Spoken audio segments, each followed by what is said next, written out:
Hello students, welcome to Vaghela study channel. મિત્રો, જો તમે મારી ચેનલમાં નવા હોય તો સૌપ્રથમ મારી ચેનલને લાઇક કરો, શેર કરો અને સબસ્ક્રાઈબ કરો. મિત્રો, તમને ખ્યાલ છે કે આ વાઘેલા સ્ટડી ચેનલમાં ગાલા અસાઇનમેન્ટનું સોલ્યુશન આપવામાં આવે છે. ખૂબ જ સચોટ રીતે, સ્પષ્ટ રીતે અને દરેકને સમજાઈ જાય એવી રીતે સોલ્યુશન આપવામાં આવે છે, જેથી કરીને તમે આવનારી પરીક્ષામાં, પ્રિલિમમાં અને બોર્ડમાં સારું વિજ્ઞાનમાં કરી શકો. તો ધોરણ 10 માટે વિજ્ઞાન વિષયનું સોલ્યુશન લાવ્યા છીએ. તેમાં પ્રશ્નપત્ર 6 વિભાગ સી ટોટલ 18 ગુણનો હોય છે. એક પ્રશ્નના 3 માર્ક હોય છે. કુલ 6 પ્રશ્નના જવાબ લખવાના છે.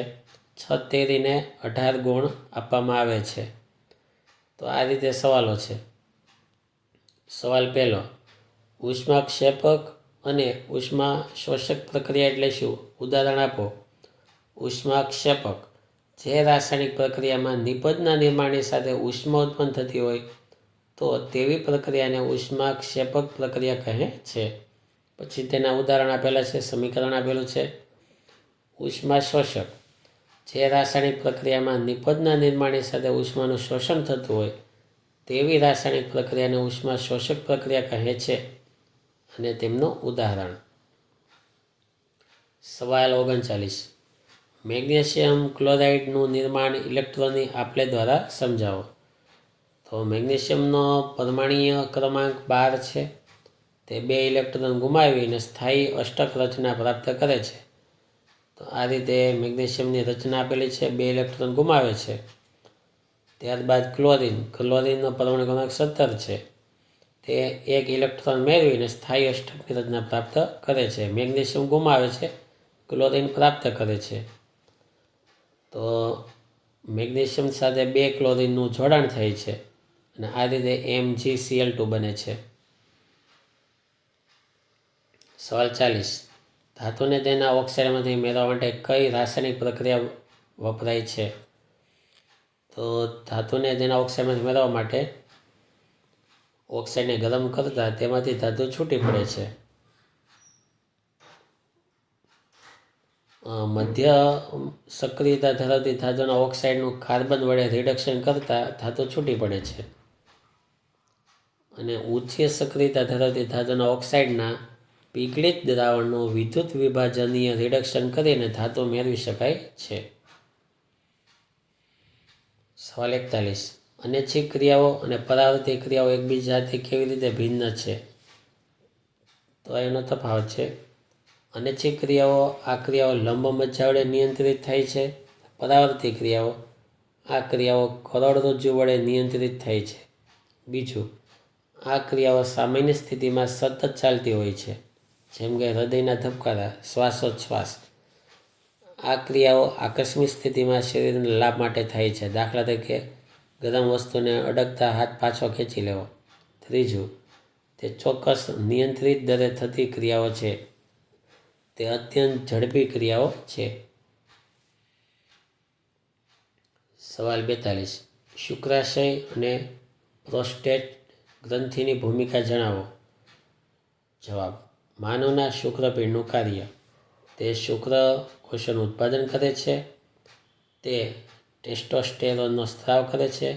જ્યારે અંડકોષનું ફલન ન થાય ત્યારે ગર્ભાશયની અંદરની જાડી, છિદ્રિષ્ઠ અને પુષ્કળ રુધિર પુરવઠા સભર દિવાલ તૂટવા લાગે છે. તેના કારણે ઋતુસ્રાવ થાય છે. શુક્રાશય અને પ્રોસ્ટેટ ગ્રંથિના સ્ત્રાવ શુક્રકોષોના સ્થળાંતરને સરળ બનાવે છે તેમજ શુક્રકોષોને પોષણ આપે છે. માતાના શરીરમાં ગર્ભસ્થ ભ્રૂણને પોષણ જરાયુ વડે પ્રાપ્ત થાય છે. જરાયુની ભ્રૂણ તરફની પેશીમાં આવેલા રસાંકુરો પ્રવર્ધો દ્વારા ભ્રૂણ માતાના શરીરમાંથી ગ્લુકોઝ, ઓક્સિજન અને અન્ય પદાર્થો મેળવે છે. સવાલ 43, પુનર્જનન શું પ્રજનનનો પ્રકાર છે? ઉદાહરણ આપી સમજાવો. તો પુનર્જનન શરીરના ટુકડા થઈ અને તેમાંથી વૃદ્ધિ પામી અને નવો સજીવ વિકાસ પામે છે. હાઇડ્રા, પ્લેનેરિયા, તારા માછલી વગેરેમાં. તો આ તેની રચના છે, સમજૂતી છે અને પ્લેનેરિયાના શરીરના જે ટુકડા થાય તેની આ આકૃતિ છે. તો આવી રીતે તમે પ્લેનેરિયામાં પુનર્જનન વિશે લખી શકો છો આવી રીતે. ત્યારબાદ સવાલ 44, કાચના લંબઘન ચોસલા વડે થતો પ્રકાશનો વક્રીભાવનો આકૃતિ દોરી સમજાવો. તો આ આકૃતિ દોરવાની છે કાચના લંબઘનની અને એ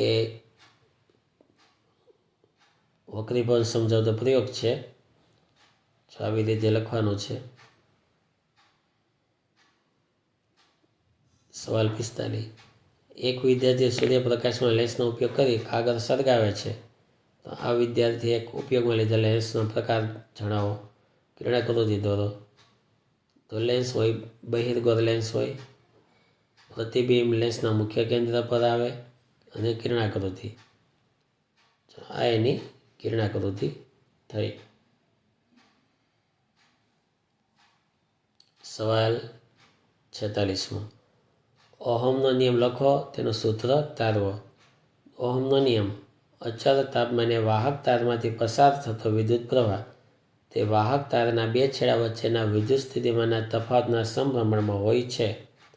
વાહકમાંથી વહેતો વિદ્યુત પ્રવાહ I અને તેના બે છેડા વચ્ચેનો વિદ્યુત સ્થિતિમાનનો તફાવત વોલ્ટેજ V હોય તો ઓહમના નિયમ મુજબ I ચલે છે V, એટલે કે V ચલે છે I. અને પછી તેનું સૂત્ર તારવેલું છે. તો આ ઓહમનો નિયમ છે કે છેલ્લે અવરોધ R બરાબર V/I. તો આ રીતે 46 સવાલ પૂરા થાય. વિભાગ C અહીંયા પૂરો થાય. તો આવી રીતે વિભાગ Cની તૈયારી કરવી, પાકી બુક બનાવી, તેમાં બધા સવાલના જવાબો લખવા. Thank you very much.